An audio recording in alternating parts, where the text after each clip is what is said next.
We continue today with Chapter 19, The Obstacles to Peace. The fourth obstacle, the fear of God. What would you see without the fear of death? What would you feel and think if death held no attraction for you? Very simply, you would remember your Father, the Creator of life, the source of everything that lives, the Father of the universe and of the universe of universes, and of everything that lies even beyond them, would you remember. And as this memory rises in your mind, peace must still surmount a final obstacle, after which is salvation completed, and the Son of God entirely restored to sanity. For here your world does end. The fourth obstacle to be surmounted hangs like a heavy veil before the face of Christ. Yet as his face rises beyond it, shining with joy because he is in his Father's love, peace will lightly brush the veil aside and run to meet him, and to join with him at last. For this dark veil, which seems to make the face of Christ himself like to a leper's, and the bright rays of his Father's love that light his face with glory appear as streams of blood, fades in the blazing light beyond it when the fear of death is gone. This is the darkest veil, upheld by the belief in death and protected by its attraction.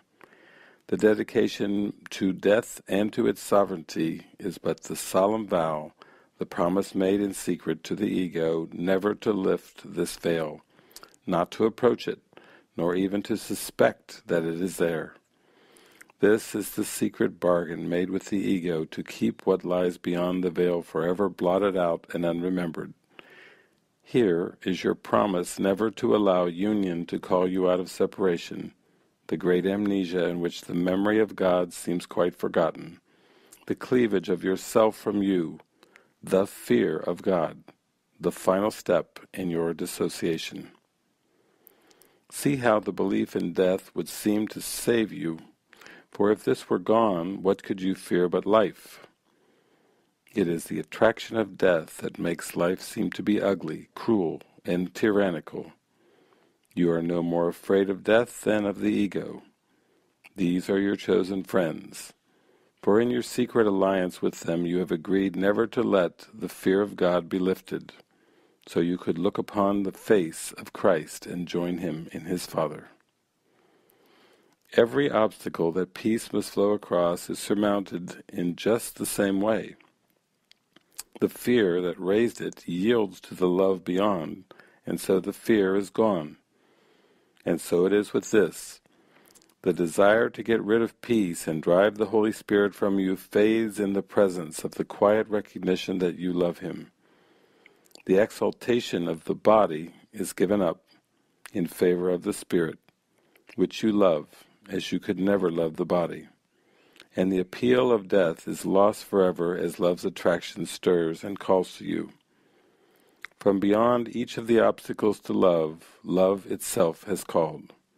And each has been surmounted by the power of the attraction of what lies beyond. Your wanting fears seem to be holding them in place. Yet when you heard the voice of love beyond them, you answered, and they disappeared. And now you stand in terror before what you swore never to look upon. Your eyes look down, remembering your promise to your, quote, friends, the, quote, loveliness of sin, the delicate appeal of its guilt, the, quote, holy waxen image of death, and the fear of vengeance of the ego you swore in blood not to desert, all rise and bid you not to raise your eyes. For you realize that if you look on this and let the veil be lifted, they will be gone forever. All your, quote, friends, your, quote, protectors, and your, quote, home will vanish. Nothing that you remember now will you remember. It seems to you the world will utterly abandon you if you but raise your eyes, yet all that will occur is you will leave the world forever. This is the re-establishment of your will. Look upon it open-eyed, and you will never more believe that you are at the mercy of things beyond you, forces you cannot control, and thoughts that come to you against your will. It is your will to look on this. No mad desire, no trivial impulse to forget again, no stab of fear, nor the cold sweat of seeming death can stand against your will. For what attracts you from beyond the veil is also deep within you, unseparated from it and completely one.